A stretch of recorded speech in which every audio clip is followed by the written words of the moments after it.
ओम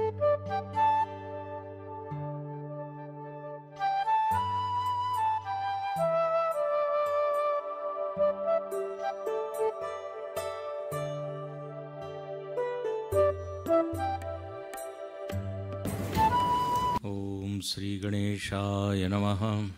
ओम श्री सरस्वत्यै नमः। ओम श्री गुरुभ्यो नमः। समस्तजनकल्याणे निरतं करुणामयं नमामि चिन्मयं देवं सद्गुरुं ब्रह्मविद्वरं।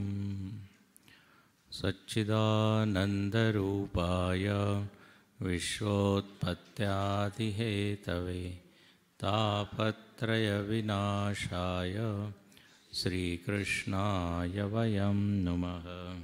श्रीकृष्णाय वयं नुमः। श्रीकृष्ण गोविंद हरे मुरारे। श्रीकृष्ण गोविंद हे नाथ नारायण वासुदेव।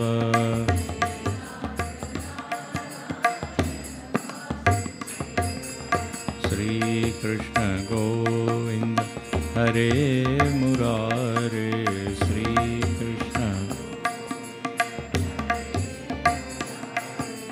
हे नाथ नारायण वासुदेव।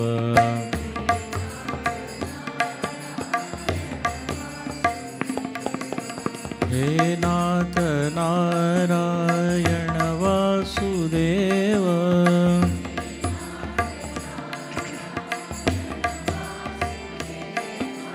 हे नाथ नारायण वासुदेव।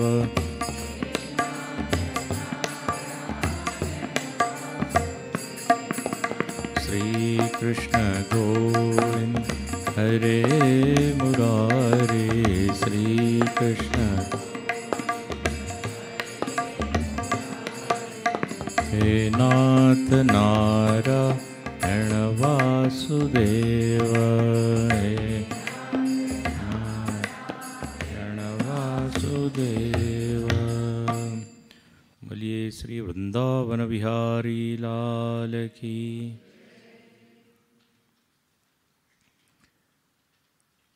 भगवान ने कंस का वध किया और इसके पश्चात देवकी और वसुदेव को उन्होंने मुक्त किया। अब ये जितने असुर है, दैत्य है, उनमें एक ही वृत्ति बहुत ज़्यादा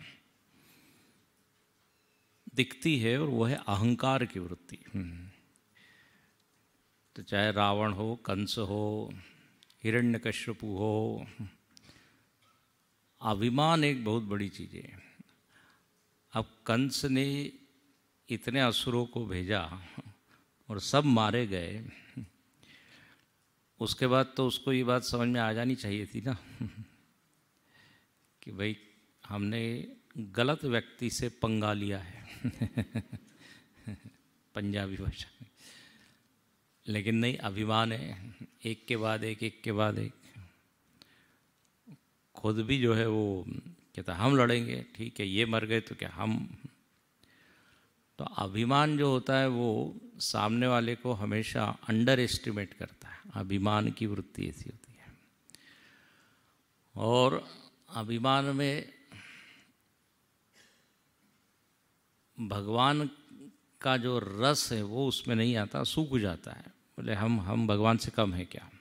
आप आसुरी वृत्ति का वर्णन पढ़िए 16वें अध्याय में। वहाँ वो कहता है ईश्वरो हम, है ना, मैं ही ईश्वर हूँ, बलवान हम अस्मि। इसलिए गीता में भगवान कहते हैं सबसे पहले इस मान को छोड़ो। अमानी, अमानत्वम, है ना। विष्णु सहस्त्र नाम में भी भगवान का एक नाम है अमानी मानदो मान्य। बहुत सुंदर है। बोले यदि ऐसे दो शब्द है, अमानी मतलब जो स्वयं निरभिमानी है। लेकिन भगवान कहते हैं यदि आप हमारी भक्ति करोगे तो मैं आपको मान दूंगा, मान्यदः। मैं निराभिमानी हूँ लेकिन आपको मान दूंगा। मान का अर्थ है वहाँ सम्मान। तो मैं अभिमान तोड़ता भी हूँ और लोगों का सम्मान बढ़ाता भी हूँ। दोनों काम है। तो स्वयं विनम्र बने। और कहते हैं विनम्रता जो है वो सबको प्रिय है। बहुत सारे गुणों से कोई युक्त हो लेकिन अभिमान हो तो फिर क्या है, जैसे दाग लग गया हो। कोई बढ़िया कपड़ा हो और एक दाग लगाओ तो सबका ध्यान किधर जाएगा? दाग की ओर। लेकिन सब गुण हो और यदि विनम्र हो तो लोग क्या बोलेंगे? इतने गुणी होते हुए भी डाउन टू अर्थ है, ऐसा बोलते कि तो चार चांद लग जाते हैं उनके और उस महिमा में। नहीं तो इतने गुणी होते हुए भी अरे बोले होंगे, ऐसा लोग बोलते हैं। इनको जरा ज़्यादा ही क्या है, अपना अभिमान है, ईगो है। ईगोइस्टिक लोग प्रिय नहीं होते। तो ये आसुरों में ये वृत्ति देखी गई। बड़े शक्तिशाली होते हैं, तपस्वी होते हैं, तेजस्वी होते हैं, सब कुछ होता है, लेकिन उनको लगता है हमको ही सम्मान मिलना चाहिए, हमारी सब दुर्पूछ होनी चाहिए। अब हनुमान जी के पास सब गुण है, सकल कल्याण गुणगण निधान, है ना, सकल गुण निधानम। और भगवान खुद उनकी तारीफ करते हैं तो हनुमान जी झुक जाते हैं, बोले महाराज ज़्यादा मत तारीफ कीजिए, बचाइए बचाइए, ऐसा कहते हैं हनुमान जी। भगवान ने कहा किससे बचाएं? तो बोले ज़्यादा आप स्तुति करोगे तो हमको अभिमान ज़्यादा बढ़ेगा। ये अभिमान का खाद पानी मतलब क्या है? स्तुति, प्रशंसा, उसे और वो फूलता है। तो कंस को मारना मतलब एक व्यक्ति तो ठीक ही है, लेकिन सारी कहानियों के पीछे की आप हाँ जो अपने जीवन में लाने की बात है वो देखिए। तो कंस का नाश हुआ। अब भगवान आगे माता पिता के प्रति जो कर्तव्य है ना वो पूर्ण करते हैं। और यहाँ कहते हैं उन्होंने उग्रसेन को क्या बनाया? यदुवंशियों का राजा बना दिया। अब कंस तो मारा गया, अब खुद ही राजा नहीं बन बैठे। राम जी ने भी यही काम किया कि नहीं? किष्किंधा में बाली को मारा तो सुग्रीव को बना दिया, लंका में रावण को मारा, विभीषण को बना दिया। एक बड़ा प्रसिद्ध बात है, किसी ने भगवान से कहा कि यदि रावण आपकी शरण में आया तो आप क्या करोगे? तो बोले अयोध्या का राजा बना दूंगा उसको। ये अपना आदर्श है, देखिए ये है अपनी वैल्यूज़। भगवान कहते हैं आई एम किंग मेकर। अब राजनीति में इसका अर्थ थोड़ा खुद नहीं बनेंगे लेकिन हम, तो अर्थ ये है कि जो भी भक्ति करेगा ना वो तो भगवान के आशीर्वाद का, कृपा का पात्र बनेगा। तो उग्रसेन को भगवान ने बना दिया। अब कहते हैं देवकी वसुदेव। अब देखिए इतने वर्षों बाद अब मिल रहे हैं, ये जन्म के बाद से इनका वियोग हो गया था, गोकुल वृंदावन गए थे। अब कितना आनंद हुआ होगा वो दोनों। अच्छा, भगवान को एक बड़ा बुरा लग रहा है कि हमको माता पिता की सेवा करने का अवसर नहीं मिला। बोले ये तो मेरे से बहुत अपराध हो गया। तो भगवान जो है खूब आनंद से उनके साथ रहते हैं। उसके बाद कहते हैं वसुदेव जी ने अपने जो पुरोहित है गर्गाचार्य और दूसरे जो ब्राह्मण हैं उन लोगों को बुलाया है और कहा कि अब इनका क्या करना चाहिए? यज्ञोपवीत करना चाहिए। अभी तक भगवान का यज्ञोपवीत नहीं हुआ, 12 साल के 11 साल के हैं। तो यज्ञोपवीत संस्कार कराया गया। और यज्ञोपवीत में क्या होता है? एक यज्ञोपवीत दी जाती है, गायत्री मंत्र दिया जाता है। रोज नियम से उसको इतनी माला करनी है, ऐसा बताया जाता है। ये यज्ञोपवीत मतलब मर्यादा का प्रतीक, कि अभी तक आप बच्चे थे, आप कुछ भी कर सकते थे, अब आपको संयमित रहना है। क्या कहते हैं, लालयेत पंचवर्षाणि 10 वर्षाणि ताड़येत प्राप्ते तु 16 वर्षे पुत्रम मित्रवद आचरेत। 5 वर्ष तक बच्चा है तब तक लालयेत, खूब लाड़ प्यार करो, छूट दे दो उसको कुछ। लेकिन 6 साल के बाद थोड़ा सा ताड़येत। ताड़येत का मतलब लोगों ने एक डंडा ले लो और ताड़ना करो, वो अर्थ नहीं है। ताड़येत मतलब मारना नहीं, नज़र रखना। इसकी आदत क्या हो रही है, कैसे बोल रहा है, किन किन बच्चों के साथ खेल रहा है। ताड़ना रामचरितमानस की एक बड़ी विवादास्पद चौपाई है। ढोल गवार शूद्र पसुनारी सकल ताड़ना के अधिकार।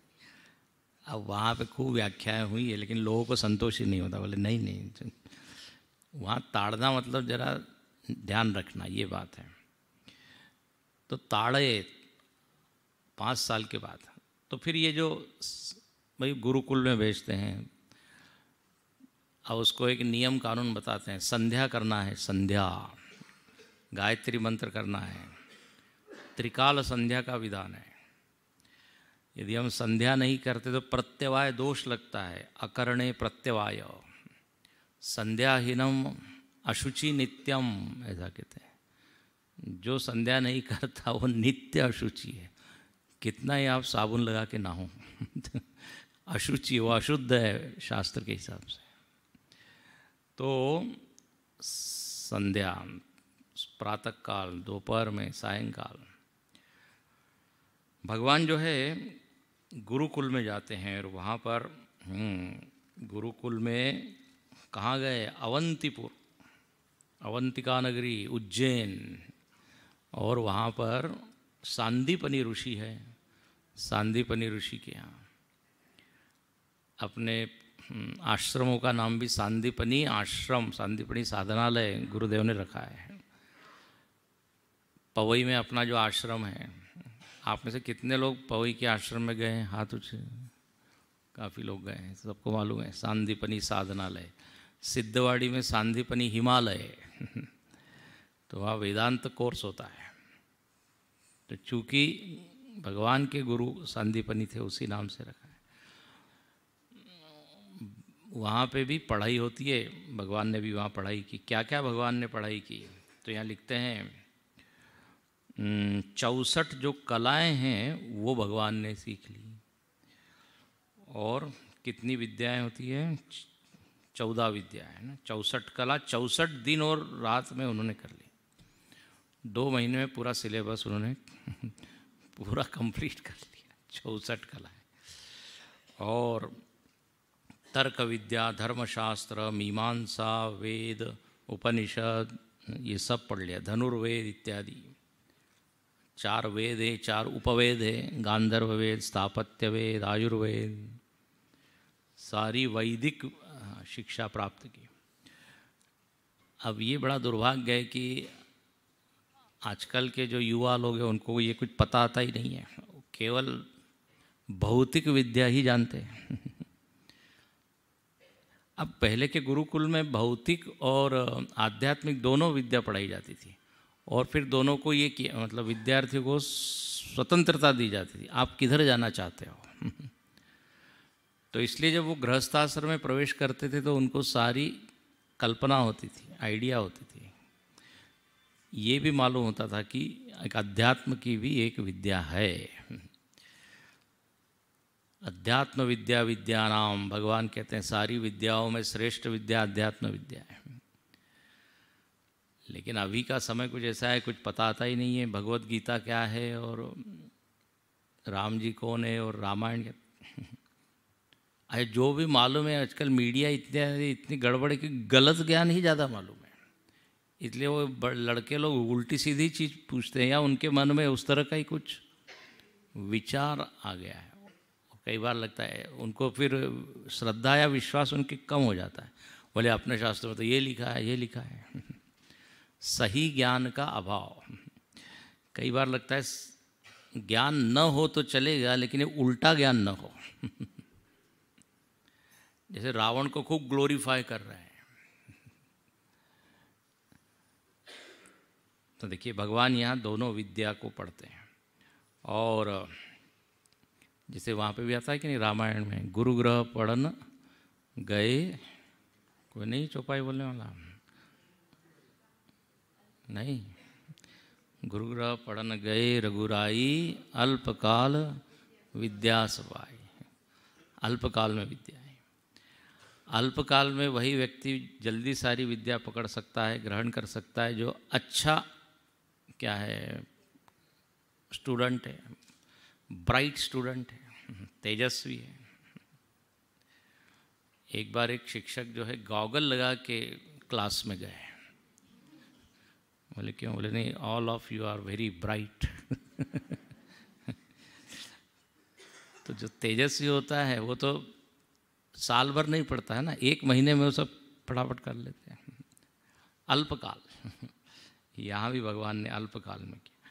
फिर कहते हैं गुरुकुल का वास पूर्ण हुआ तो फिर अंतिम दिन समावर्तन संस्कार होता है। भगवान ने कहा आपको हम दक्षिणा देना चाहते हैं, क्योंकि इतनी विद्या हासिल की तो कृतज्ञता है ना। पितृ ऋण, ऋषि ऋण, देव ऋण, ये सब ऋण होते हैं, ऋण। तो आपको क्या दक्षिणा दें? तो यहाँ पर गुरु की जो पत्नी थी, गुरु पत्नी, उन्होंने कहा हमारे पुत्र को जो है ना ये समुद्र ले गया है, आप दक्षिणा में हमारे पुत्र को ही वापस लेके आइए। तो कहते हैं भगवान जाते हैं समुद्र में। समुद्र में जाने पर मालूम पड़ता है एक शंखासुर नाम का है, जो शंख के आकार में असुर रहता है, उसने भगवान के पुत्र का हरण किया था। भगवान जो है उसको मार के फिर लेके आते हैं, गुरु दक्षिणा दी। अब कहते हैं कि इस तरह से गुरु बड़े प्रसन्न हुए, दोनों ने आशीर्वाद दिया। गुरु ने आशीर्वाद दिया और कहा गच्छतं स्वगृहं वीरौ कीर्तिवाम अस्तु पावनी, छंदां सत्यायामानि भवन्त्विह परत्र च। बोले दोनों वीरों, कृष्ण और बलराम को वीर कहते हैं। बोले तुम लोगों ने शिक्षा बड़े अच्छे से ग्रहण की, अब अपने घर जाओ और लोगों का कल्याण करो, सबका सेवा करो, ऐसा कुछ करो जिससे आपकी कीर्ति और फैले। कहते हैं ना, ऐसा कुछ काम करना चाहिए जिससे कीर्ति फैले। देहे त्यागिता कीर्ति मागे उरावी, मना सज्जना हेचि क्रिया धरावी। रामदास स्वामी, समर्थ रामदास स्वामी महाराष्ट्र में, उन्होंने मन के ऊपर श्लोक लिखे हैं बहुत सारे। तो उसमें वो कहते हैं कि ऐसा कुछ करो जिससे कीर्ति हमारी फैले। और उदाहरण देते हैं चंदन का। चंदन खुद है ना, घिसा जाता है, लेकिन सबको क्या करता है, वो सुगंध देता है। तो प्रथमे नार्जिता विद्या, द्वितीय नार्जितम धनम, तृतीय नार्जिता कीर्ति, चतुर्थे किम करिष्यति। ऐसा एक श्लोक है। बोले जिसने पहले आयु के पहले भाग में विद्या हासिल नहीं की, दूसरे में धन हासिल नहीं किया, तीसरे भाग में कीर्ति हासिल नहीं की, और अब 80 के बाद कहता है अब मैं ये सब करूँगा। बोले वो क्या करेगा? इसका इनडायरेक्ट मीनिंग ये है कि पहले 25 साल क्या करें, विद्या हासिल करें, फिर 25 साल क्या करें, धन कमाएं, और फिर जो है कुछ समाज कार्य के लिए अपना समय दे, तभी उसका यश कीर्ति इत्यादि होगी। तो भगवान को इस तरह गुरु जी ने थोड़ा उपदेश किया। अब भगवान वहाँ से चलते हैं। अब इधर क्या हुआ, भगवान को गोपियों की याद आ रही है।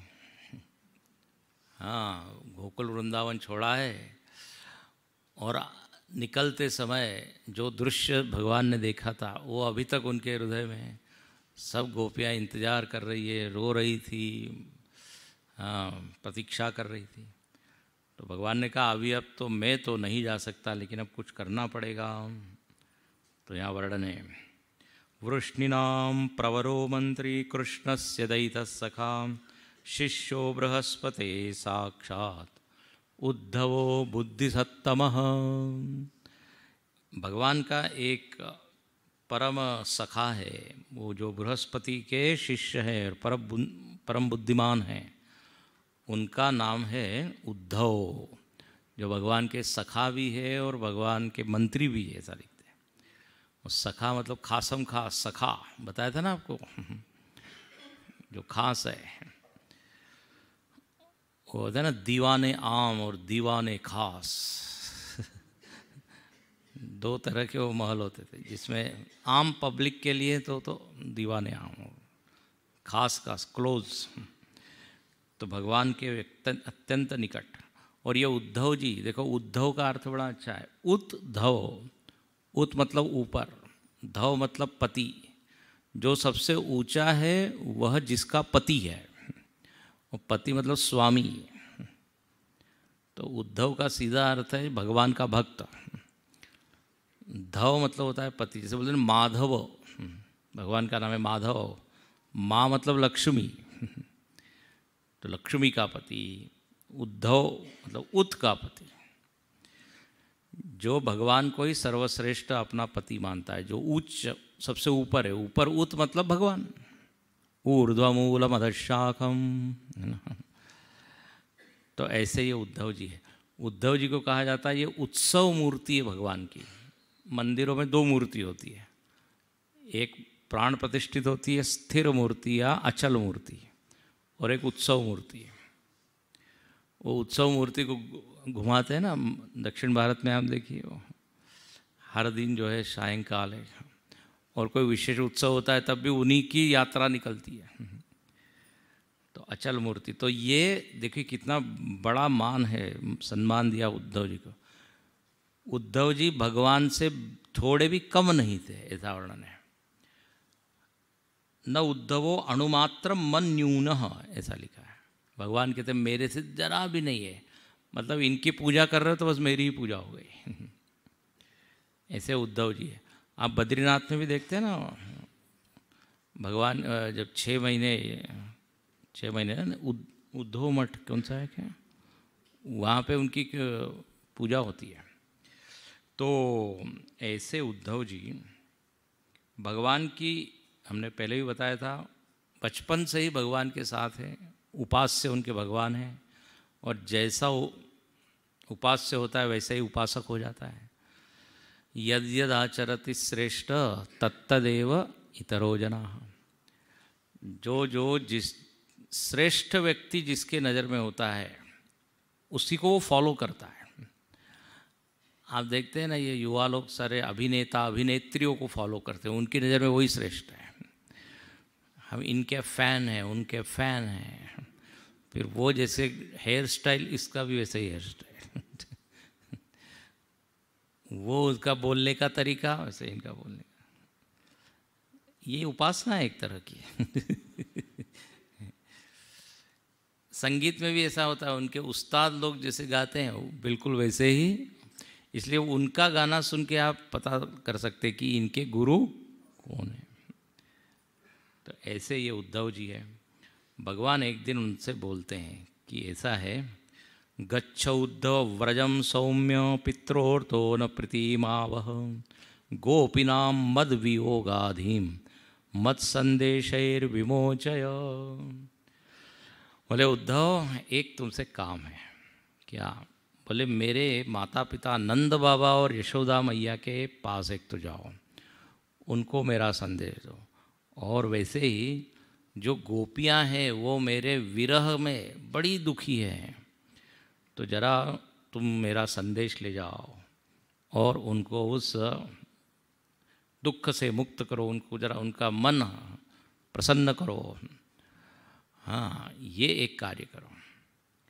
और देखो कितना सुंदर यहाँ लिखते हैं, सब लोग जागते हुए सुनिए, जागृत रहते हुए। तामन मनस्का मत प्राणा मदर्थे त्यक्त दैहिका मामेव दयितं प्रेष्टम आत्मानं मनसागता। बहुत सुंदर। मन मना मत प्राणा मदर्थे त्यक्त देहिका, चार चार विशेषण दिए। बोले जिनका मन उनके पास तो है ही नहीं, उनका मन हमेशा मेरे पास ही रहता है। और प्राण भी, वो मुझको अपने प्राणों से ज़्यादा प्रेम करते हैं। हम लोग बोलते हैं ना, प्राणों से भी प्रिय, हे प्राण प्रिय, डायलॉग होते हैं ना उसमें। तो अपने जीवन से ज़्यादा, या ऐसा समझिए जैसे हम अपने प्राणों से प्रेम करते हैं उतना ही प्रेम परमात्मा से। मत प्राणा मदर्थे त्यक्त देता, मेरे लिए जिन्होंने सब कुछ छोड़ दिया, ऐसी है त्याग मूर्ति, ऐसी ये सब हैं। अब आप जरा वहाँ जाइए और उनसे कहिए कि मैं आऊँगा, बस ऐसा संदेश। और उनसे ये जाके कहना कि मैं केवल एक आकार में नहीं हूँ, मैं तो सब दूर क्या व्यापक हूँ, घर घर में हूँ, हृदय हृदय में हूँ, सबके मन में हूँ। ऐसा थोड़ा निर्गुण का भी उपदेश करना। अब इसके पीछे एक और ऐसा संत लोग बताते हैं कि उद्धव जी जो है, हालांकि ये ऐसा यहाँ तो लिखा नहीं है, लेकिन कई लोग उद्धव जी को ऐसा धनाधन बोलते हैं, बोले बड़े अभिमानी थे और ये थे और वे थे। और गोपियों का प्रेम देख के भगवान चाहते थे कि इनमें भी भक्ति जागे, लेकिन यह लिखा हुआ है उद्धव जी परम भक्त थे। नहीं, वो तो भक्ति का पाठ पढ़ाना चाहते थे। इसलिए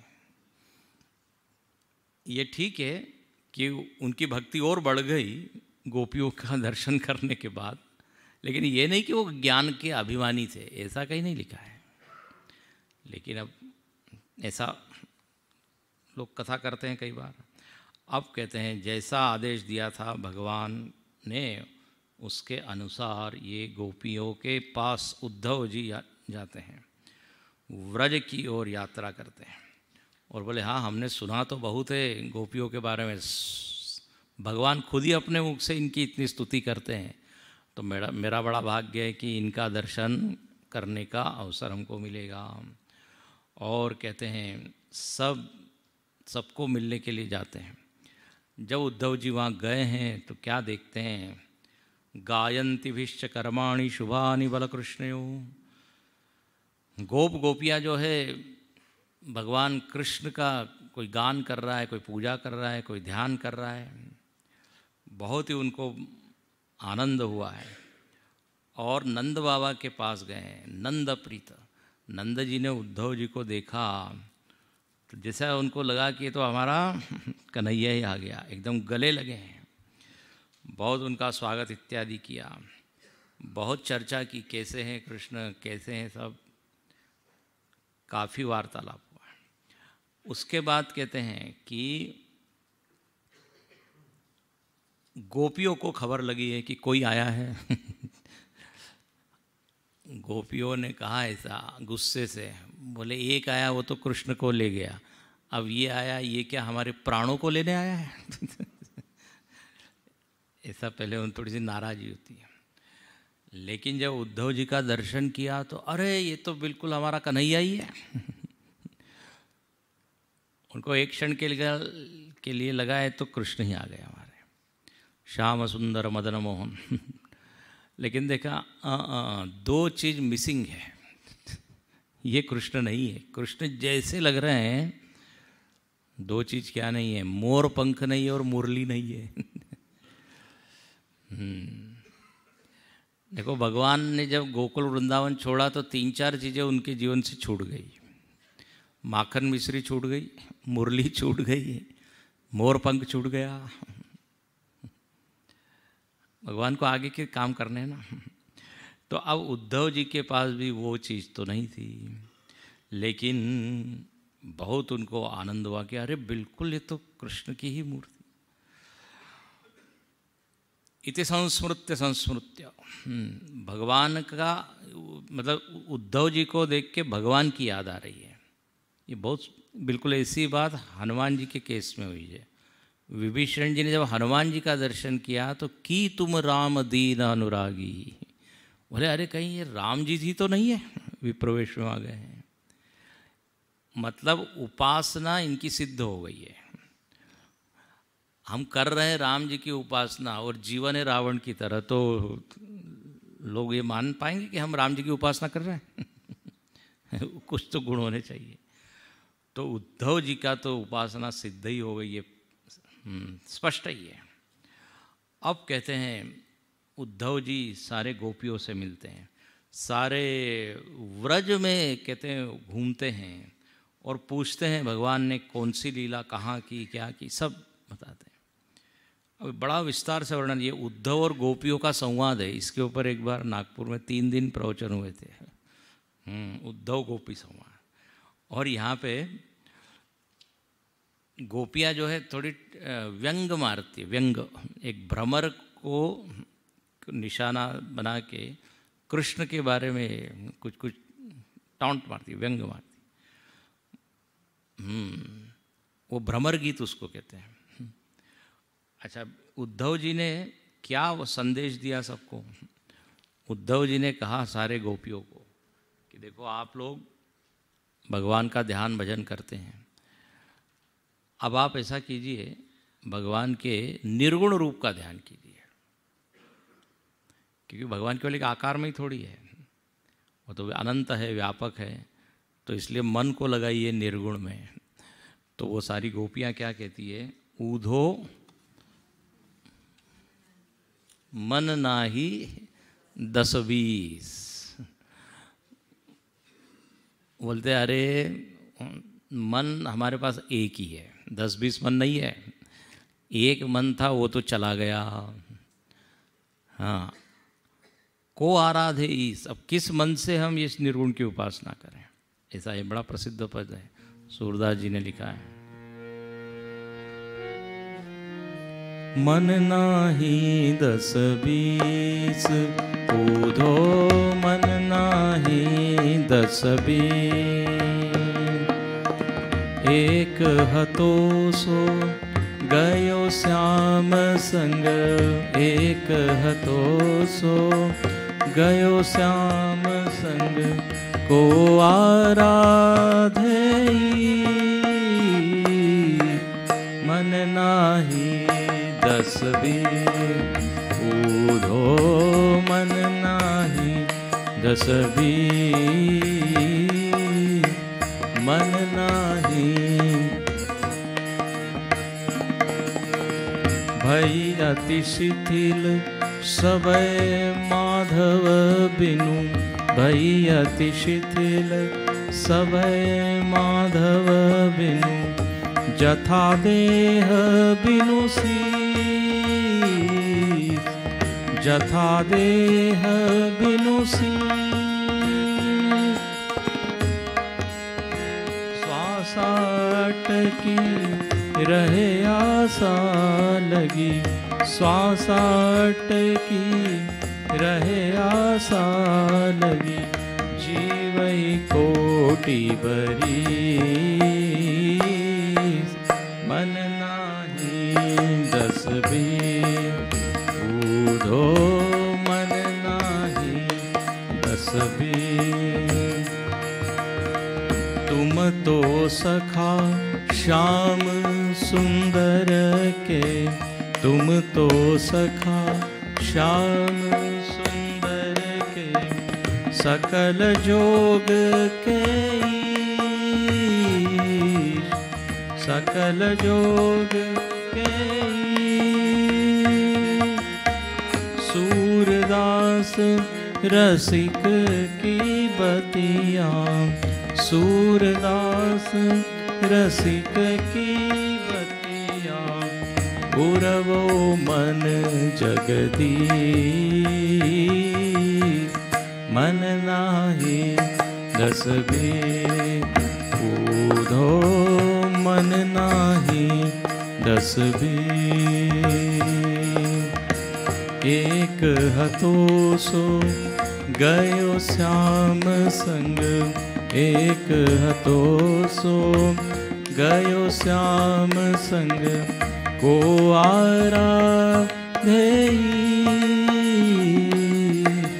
मन नाही 10-20 मन नाही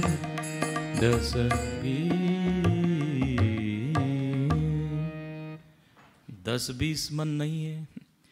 जैसे अपने घर में यदि 2-4 लड़के हो तो एक लड़के को कहा ये करके आओ, दूसरे को कहा ये काम करो, एक को बाजार में भेजा, एक को कहीं भेजा।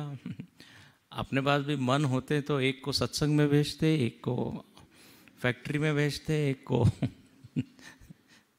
शादी अटेंड करने भेजते। ले दे के है एक ही।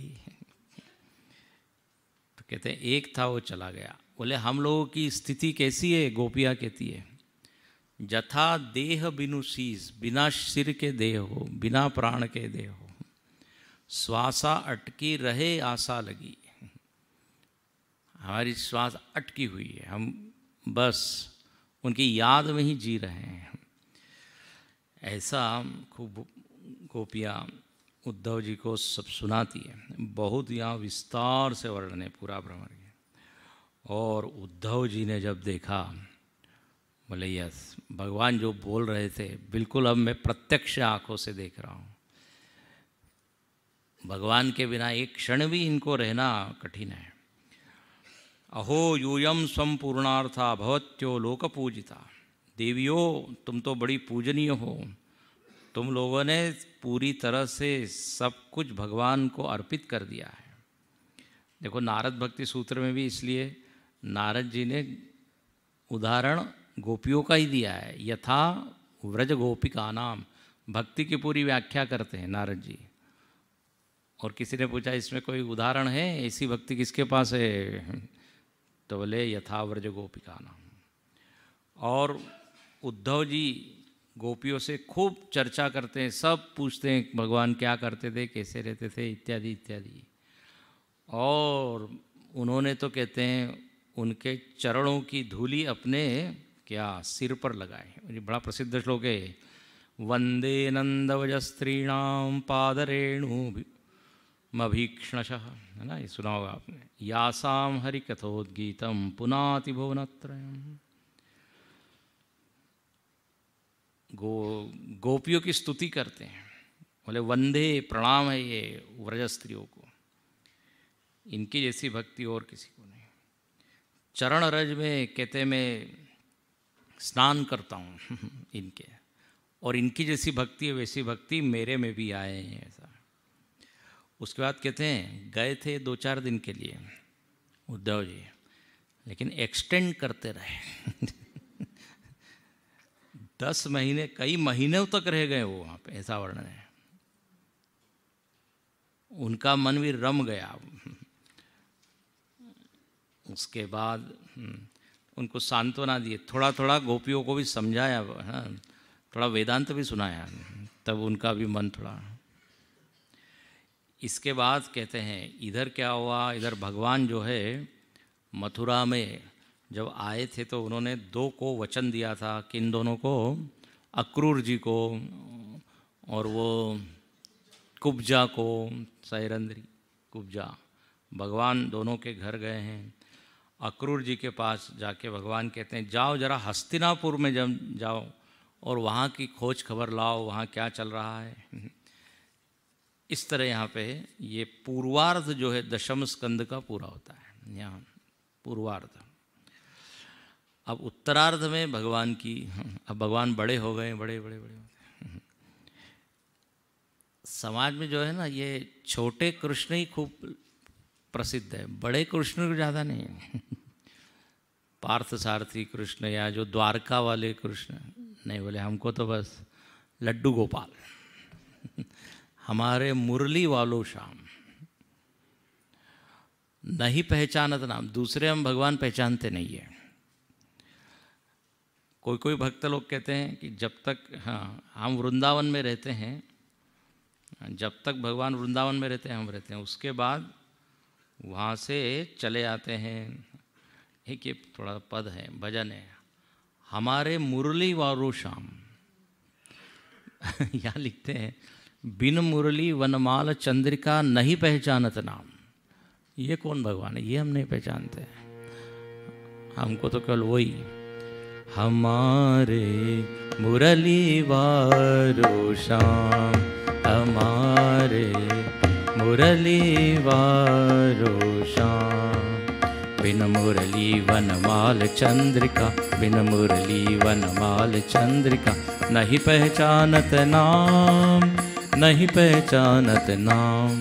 हमारे मुरली वारो श्याम, हमारे मुरली वारो श्याम। गोपरूप वृंदावनचारी व्रज जन पूरन काम, गोपरूप वृंदावनचारी व्रज जन पूरन काम। याई सोहित चित्त बड़ो नित दिन दिन पल चिन जाय, याही सोहित चित्त बड़ो दिन दिन पल चिन जाय। हमारे मुरली वारो श्याम, हमारे मुरली वारो श्याम। नंदीसुर गोवर्धन गोकुल बरसानो विश्राम, नंदीसुर गोवर्धन गोकुल बरसानो विश्राम। नागरिदास द्वारका मथुरा इन सो कैसो काम, नागरिदास द्वारका मथुरा इन सो कैसो काम। हमारे मुरली वारो श्याम, हमारे मुरली वारो श्याम। बिन मुरली वनमाल चंद्रिका, बिन मुरली वनमाल चंद्रिका, नहीं पहचानत नाम, नहीं पहचानत नाम। हमारे मुरली वारो श्याम, हमारे मुरली वारो श्याम। तो कुछ भक्तों को यही अच्छे लगते हैं। नागरिदास जी ने लिखा है, कहते बिना मुरली वनमाला चंद्रिका कृष्ण को पहचानते नहीं।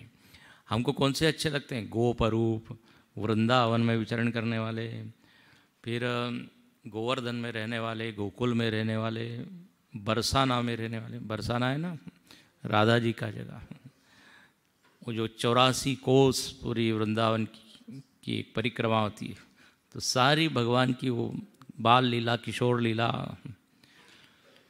कुंज निकुंज निवृत्त निकुंज है ना, वहाँ सब अलग अलग हैं भगवान की लीला स्थली। बोले हमको वही अच्छा लगता है। किसी ने कहा लेकिन भगवान द्वारका और मथुरा भी तो गए। बोले द्वारका मथुरा इनसो कैसो काम, हमको कोई मतलब नहीं उनसे। लेकिन अब आगे की जो लीला है वो तो इधर की है। अब हुआ ये कि जब ये कंस का वध हो गया है, तो कंस की 2 रानियां हैं। उनका नाम क्या है? अस्ति और प्राप्ति। ये बड़े अच्छे नाम है, अस्ति और प्राप्ति। अस्ति मतलब है, प्राप्ति मतलब प्राप्त है या प्राप्त करना है। तो जैसे कंस की 2 रानियां हैं, हम सब लोगों की भी 2 रानियां हैं। बोले मतलब हम कंस हो गए क्या? मतलब आप हमको कंस बता। इसका आध्यात्मिक अर्थ क्या है? इतना है, अभी इतना और प्राप्त करना है। ये सबके भीतर है कि नहीं वृत्ति? इतना बैंक बैलेंस है, लेकिन अभी मेरा नाम दुनिया के पहले 10 में आना चाहिए। तो इतना प्राप्त करना है। वैसे अस्थि प्राप्ति में चल लगे हुए हम लोग। तो ये इसकी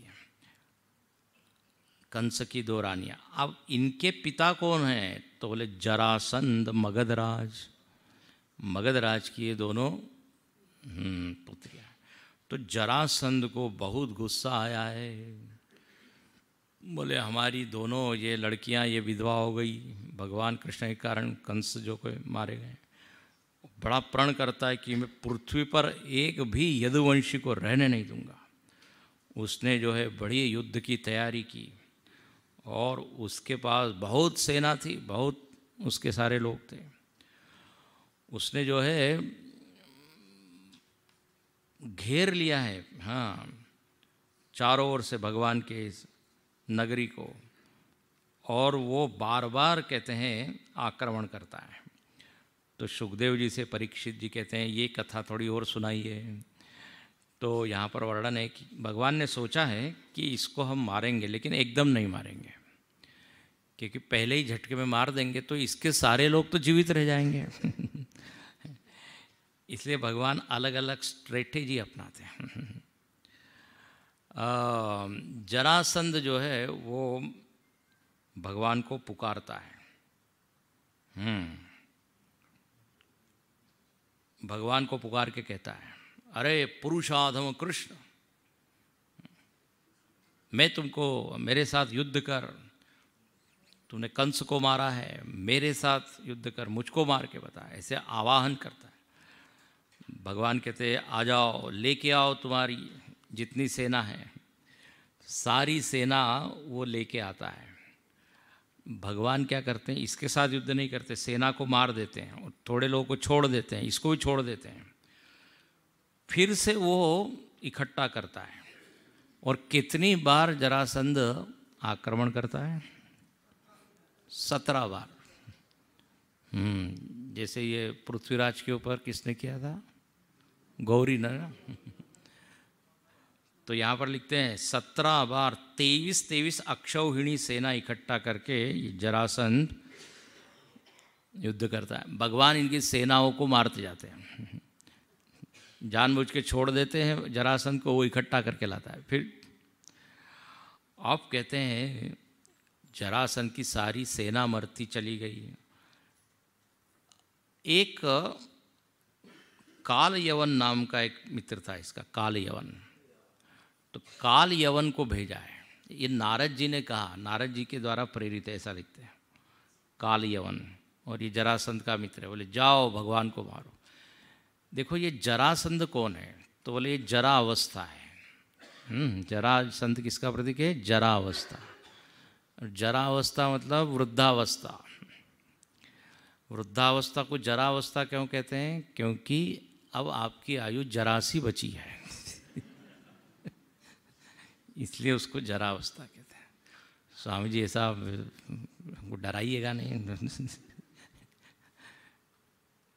जब क्या हो जाए, अपने अंग अवयव जर्जर हो जाए, अंगम गलितम पलितम मुंडम दशन विहीनम जातम तुंडम। अब क्या करें, कोई जाना तो नहीं चाहता उस अवस्था में, लेकिन सबको गुजरना पड़ता है। बाल्यावस्था, किशोर अवस्था, युवा अवस्था, प्रौढ़ अवस्था। अच्छा, ये जरा अवस्था अटैक करती है तो क्या होता है, एक एक बीमारी अटैक करती है। इसलिए लोगों के पास एक किताब होती है, उसमें सारे डॉक्टरों के नंबर होते हैं। Heart specialist, kidney specialist, this specialist, कौन सा कब क्या आ जाए, आर्थोपेडी। वृद्धावस्था मतलब सही में। लेकिन कई लोग हाँ उसको एंजॉय करते हैं। अपने चिन्मय मिशन में एक पुस्तक है, ग्रेसफुल एजिंग। वृद्धावस्था के अपने लाभ भी है। आप जीवन पूरा जी चुके हैं, अपने पास समय खूब है, कर्तव्य पूरे हो गए हैं, चाहे तो उसको आप भगवान में लगा सकते। क्या क्या कर सकते, खूब कर सकते हैं, क्योंकि पूरा 24 घंटे आपके पास है। ये बात अलग है कि उसमें से हम आधे टाइम टीवी ही देखते रहते हैं, क्योंकि कुछ काम तो है नहीं, टीवी देख रहा है। लेकिन वृद्धावस्था अमृत है, ऐसा कहते हैं। तो जरासंध, ये जरावस्था। अब यहाँ पर कहते हैं आक्रमण कर रहा है। अच्छा, ये काल यवन क्या है? तो बोले ये काल है, काल। हाँ, काल से भी कोई बच नहीं सकता। क्या कहते हैं? कालो जगत भक्षक। काल जो है पूरे जगत को खा रहा है। हर चीज किस में समा जाती है? काल में। हम लोग कहते हैं टाइम चला गया, ऐसा बोलते हैं ना। एक्चुअली टाइम नहीं चला गया, हम टाइम में चले गए। कालो न यातो वयमेव यातः। तो ये काल यवन ये भगवान ने कहा इसका भी सामना करना पड़ेगा। अच्छा, काल यवन का ऐसा कुछ इसको ये था वरदान कि जो इसके सामने आएगा वो मारा जाएगा। होता ही है भाई, मृत्यु से तो कोई जीत नहीं सकता। मृत्यु से आप क्या लड़ोगे, वो तो खाई जाएगी। तो कहते हैं भगवान जो है ना भागते हैं, काल यवन पीछे पीछे भाग रहा है, भगवान उसको मारते नहीं। बोले क्योंकि इसके सामने आ जाएंगे तो हम मारे जाएंगे, वरदान है। तो काल यवन भगवान का पीछे करता और कहता अरे डरपोक कायर कहाँ भागे जा रहे हो। भागते भागते भगवान जो है एक गुफा में घुस गए। गुफा में और छिप गए। वहाँ पे एक ऋषि थे, उनका नाम था मुचुकुंद ऋषि। वो ऐसे सो रहे थे चादर ओढ़ के, क्योंकि उन्होंने देवताओं की सहायता की थी और वो थक गए थे। अच्छा, मुचुकुंद ऋषि को एक वरदान था कि जो नींद को डिस्टर्ब करेगा और उसको जो वो देख लेंगे तो वो हरिओम हो जाएगा उसका। तो हुआ ये कि भगवान घुस गए और गुफा में अंदर छिप गए। काल यवन आया, देखा कि ये सोए हुए हैं। हाँ, बोले देखो, डर के मारे देखिए चादर ओढ़ के हैं, अपने मुंह छिपा के सोए, लेकिन मैंने देख लिया है तुमको। चादर उठाया, जैसे ही वो ऋषि ने देखा एकदम राख हो गया। काल का ही क्या हो गया मरण हो गया, काल यवन मारा गया। भगवान के पास बहुत सारी कलाएं हैं मारने की। मुचकुंद ऋषि वहाँ, हम लोग को भी होता है ना, जब कोई बड़ा कुछ काम करते हैं और हम कहते हैं अब मैं बस सोना चाहता हूँ ना, कोई डिस्टर्ब ना करे। 7 दिन भागवत सप्ताह सुन लिया, अब बस मैं सोना चाहता हूँ। बहुत थकान हो गई, खूब यहाँ से वहाँ परेड होती है, हर चीज़ के लिए जाओ फिर आओ फिर। अब इसके बाद तो परसों हम सोएंगे। तो मुचकुंद ऋषि जाग गए और भगवान मानो कि कहते हैं अरे बाबा कितना सोओगे। क्या कहते हैं, अब जाग रे न भाई, कौन सा है, उठ जाग मुसाफिर, जो भोर भई जो सोवत है वो खोवत है, जो जाग पावत है, जगा दिया मुझे। और कहते हैं लेकिन भगवान ने थैंक यू बोला उनको, धन्यवाद, आपने किसको काल यवन को ख़त्म किया। अब कहते हैं ये जरासंध जो है फिर से आक्रमण करता है 18वीं बार। भगवान जो है भाग जाते हैं, फिर भी उसको मारते नहीं हैं, क्योंकि अभी वो आगे उसका मरण है। जरासंध का मरण कैसा है जानते हैं? वो जरा नाम की दासी ने उसको जोड़ा था और उसको ऐसा वरदान था कि कोई यदि उसके 2 भाग अलग अलग दिशा में फेंके तभी वो मरेगा, नहीं तो आप कैसा भी मारो जुड़ जाएगा फिर। तो भगवान को मालूम है, इसलिए अभी छोड़ दिया। अब भगवान के ऊपर जब आक्रमण किया, भगवान भाग रहे, तभी भगवान का नाम हुआ रणछोड़। बोलिए रणछोड़ भगवान की। और भगवान एक पहाड़ पे गए हैं, जंगल में घुसे और उन्होंने जंप किया। इसने क्या किया, जरासंध ने उस जंगल को आग लगा दी। सोचा भगवान इधर ही अंदर है, कहीं जल जाएंगे, लेकिन भगवान तो निकल गए थे बाहर। अब कहते हैं इस तरह ये भगवान ने जरासंध की सेना को मारा, लेकिन अभी ये बचा है जरासंध। इधर अब क्या हुआ, अब आइए भगवान के विवाह का समय आ रहा है। तो हुआ ये कि एक विदर्भ देश है, विदर्भ जानते हैं, नागपुर वाला जो एरिया है।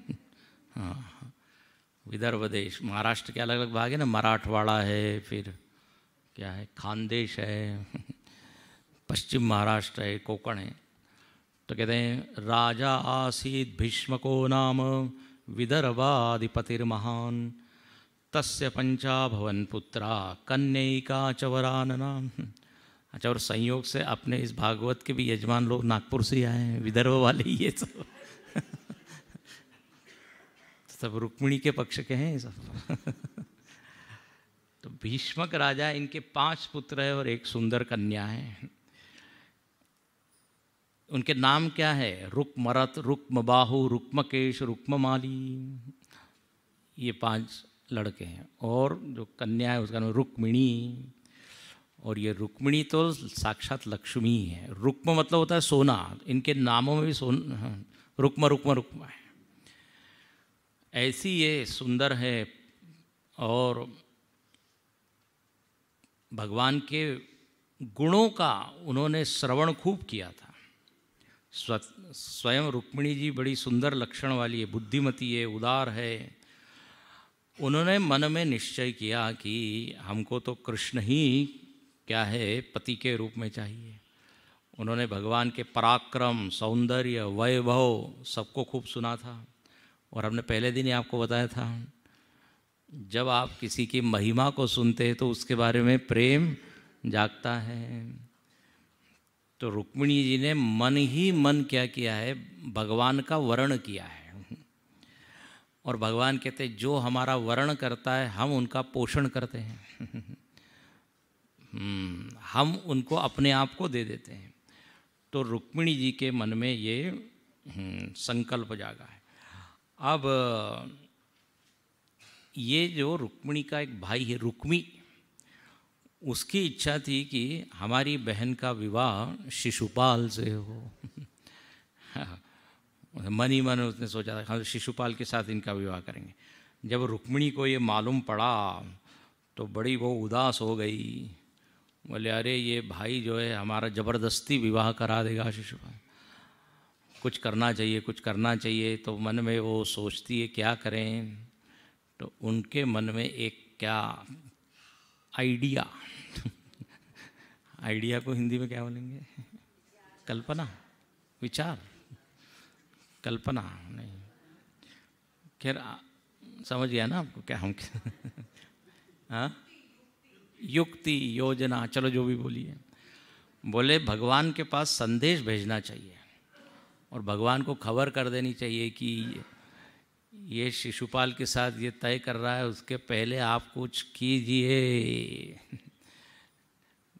तो इनके एक ब्राह्मण देवता है, उनको इन्होंने दूत बना दिया और कहते हैं उनको भेजा है द्वारका में।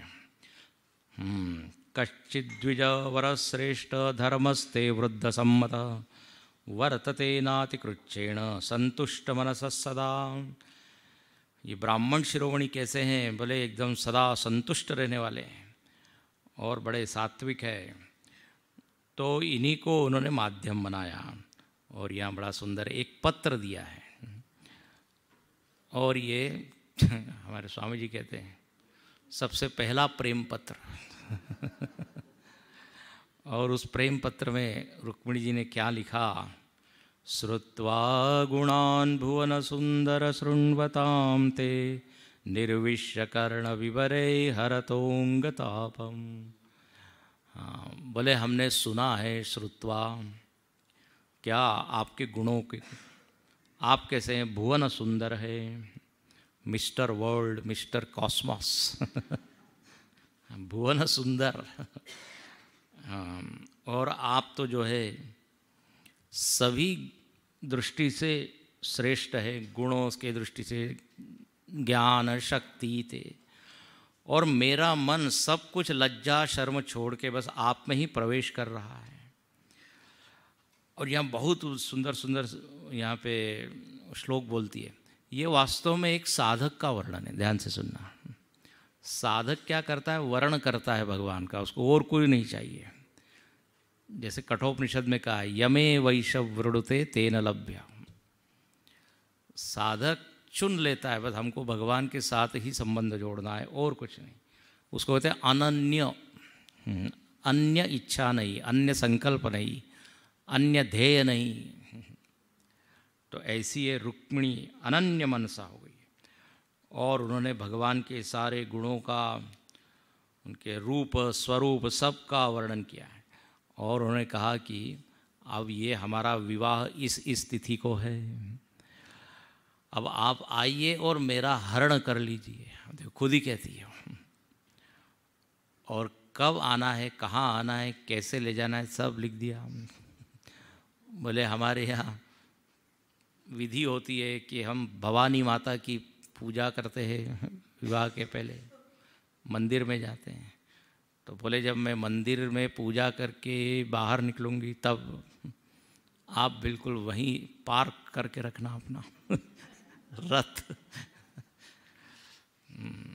और मेरा हरण कर लेना है। सब ऐसा उसने लिख दिया।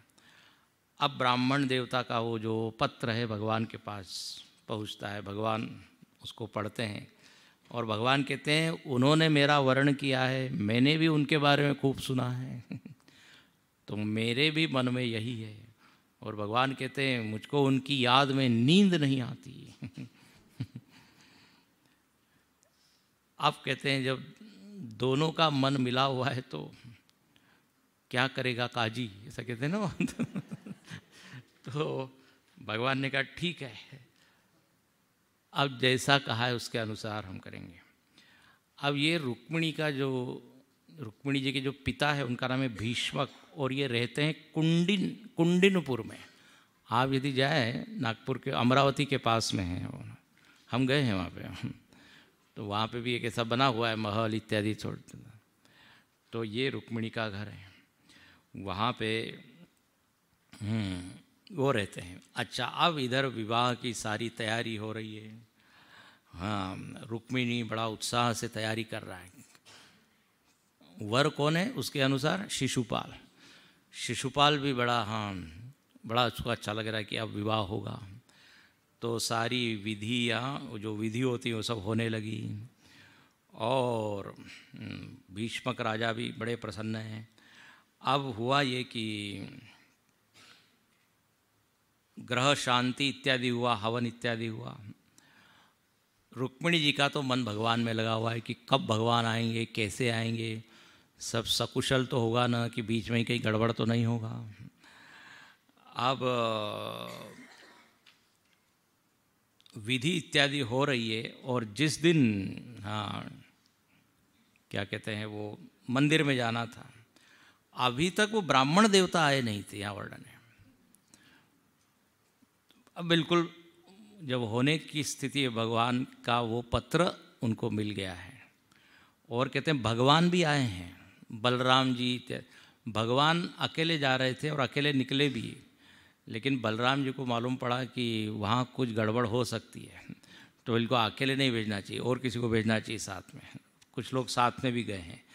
अच्छा, मज़ेदार बात क्या हुई, जो भीष्मक राजा है उन्होंने जब भगवान को देखा है तो उनको बड़ा अच्छा लगा। बोले वाह वाह भगवान आइए आइए। हाँ, अभी भगवान ने एकदम हरण नहीं किया, वो अभी बाराती बन के गए वहाँ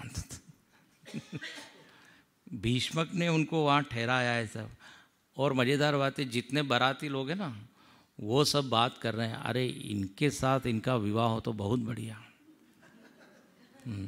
ये कहाँ शिशुपाल को, भगवान को सब लोग कह रहे हैं भगवान आपका विवाह हो तो बहुत अच्छा है। भगवान ने कहा भगवान की मर्जी है वही होता है जो मंजूर खुदा होता। अब देखते हैं किसके भाग्य में। भगवान ने सीक्रेट अपना बिल्कुल खोला नहीं। और इधर शिशुपाल एकदम बिल्कुल तैयार हुआ है। अब वो रुक्मिणी जी ने देख लिया है कि भगवान आ गए हैं, तो बड़ी प्रसन्न है। अब तैयार होके वो जाती है मंदिर में और कहते हैं वो पैदल ही गई जानबूझ के, कोई वाहन इत्यादि नहीं, क्योंकि ऑलरेडी वाहन की तो अरेंजमेंट हो चुकी। पूजा इत्यादि करती है लेकिन उनका मन तो बस बाहर है। और यहाँ वर्णन है कि भगवान वहाँ पे बिल्कुल ऐसा उन्होंने योजना के मुताबिक, इसको कहते हैं, भगवान वहाँ पहुँचे हैं और ताम राजकन्याम रथमारुरुक्षितम जहार कृष्णो द्विषताम समीक्षताम रथम समारोप्य सुपर्णलक्षणम राजन्य चक्रम परिभूय माधव। जैसे ही रुक्मिणी जी बाहर निकली है, भगवान ने एक क्षण की देर किए बिना उनको उठाया है, रथ पे रखा है और जो पवन की वेग से उस रथ को उन्होंने हाँका है। ये सारे लोग देखते रह गए, क्या हो गया क्या हो गया। बोलिए श्री कृष्णचंद्र भगवान की। अब रुक्मी जो है उसने कहा पीछा करो पीछा करो, हाँ पकड़ के लेके आओ। यहाँ पे वर्णन है जैसे शेर जो है सियारों के बीच में कोई हिरण है, उसमें उसको हाँ निकाल के ले जाता है, सारे लोग देखते ही रह जाते हैं सियार। ऐसे ही सब लोग देखते रह गए, ये क्या हो गया क्या हो गया। शिशुपाल को खबर लगी, शिशुपाल उदास हो गया, उसने कहा मैन प्रपोजेस गॉड डिस्पोजेस। क्या सोचा था, क्या से क्या हो गया। बहुत दुखी हुआ लेकिन गुस्सा भी हुआ है, बोले ठीक है मौका आने पर हम देखेंगे। अब वो रुक्मी जो है ना वो हार नहीं मानता, वो पीछा करता है। कहते भगवान ने उसको पकड़ा है, वो बिल्कुल मारने के लिए तैयार होते हैं, लेकिन रुक्मिणी जी हाथ रोक लेती, कहते मत मारो बेचारे को, हमारा भाई है। बोले आप इस पर नाराज ही है तो थोड़ा इसको थोड़ा कुरूप कर दीजिए बस। बड़े लोगों को ऐसे ही करना, वो एक तरह से मारना ही हो जाता है। तो रुक्मी को भगवान ने छोड़ दिया और भगवान का रथ पहुंच गया कहाँ, द्वारका में।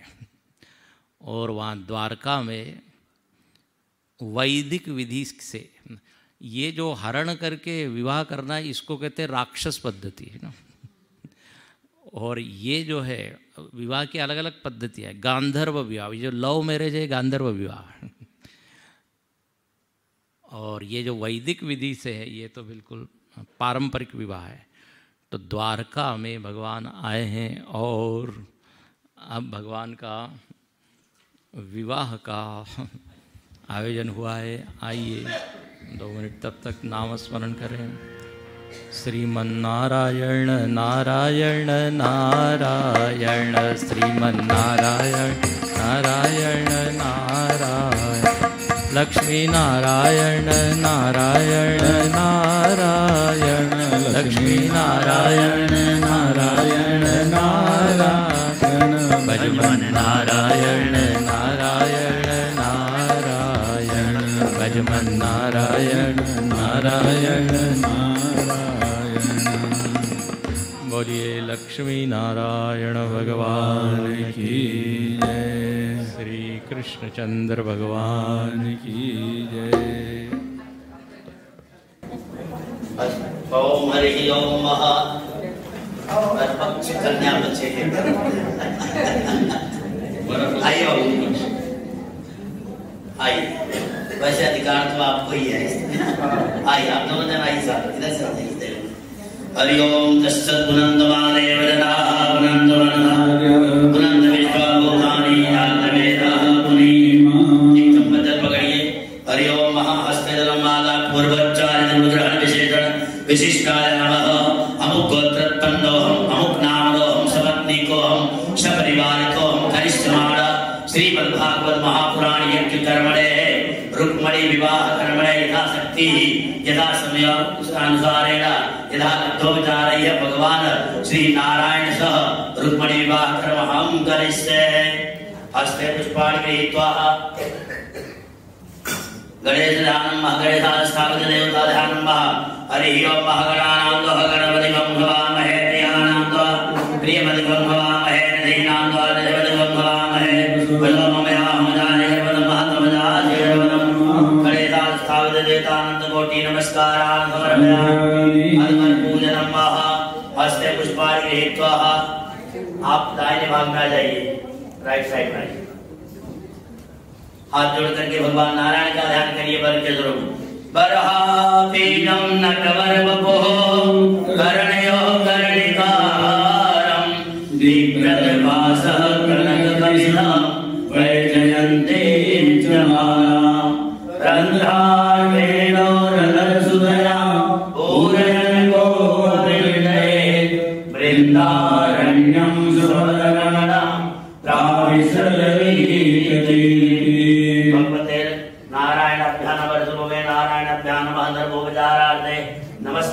पुष्पांजलि समर्पयामि।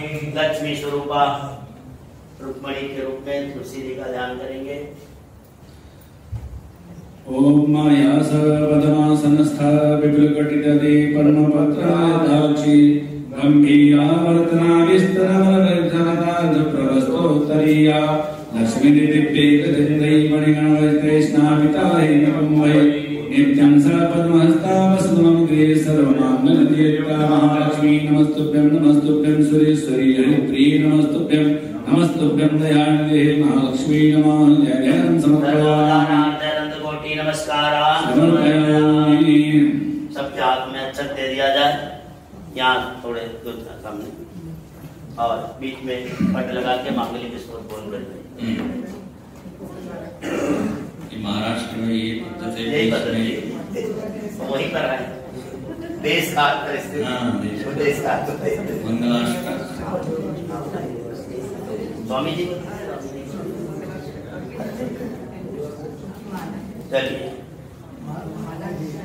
हाँ इसके बाद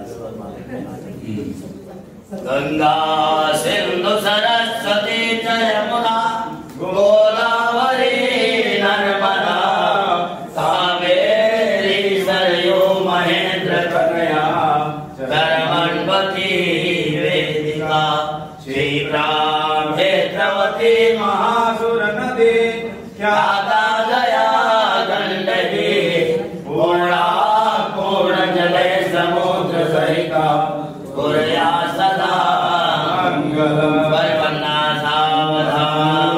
गंगा गोपति गोमती गणपति गोविंद गोवर्धनो गीता गोमय गोरजोगिरिसुता गंगाधरो गौतम गायत्री गरुड़ो गदाधर गया गंभीर गोदावरी गंधर्प ग्रह गोप गोकुलगणा कुर्या सदा मंगलम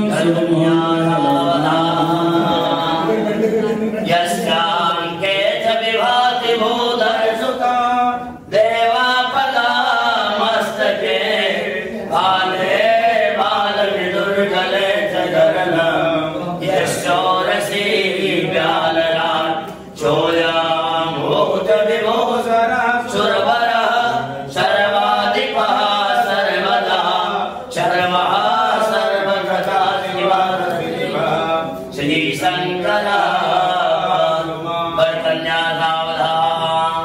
ओम रामो राजमणि सदा विजयते रामं रमे संभजे रामेण विहता चर्चो रामाय तस्मै नमः रामायणास्ति परायणं परतरः रामस्तदा सोऽस्म्यहं रामे जयतया सदा भवतु मे ओ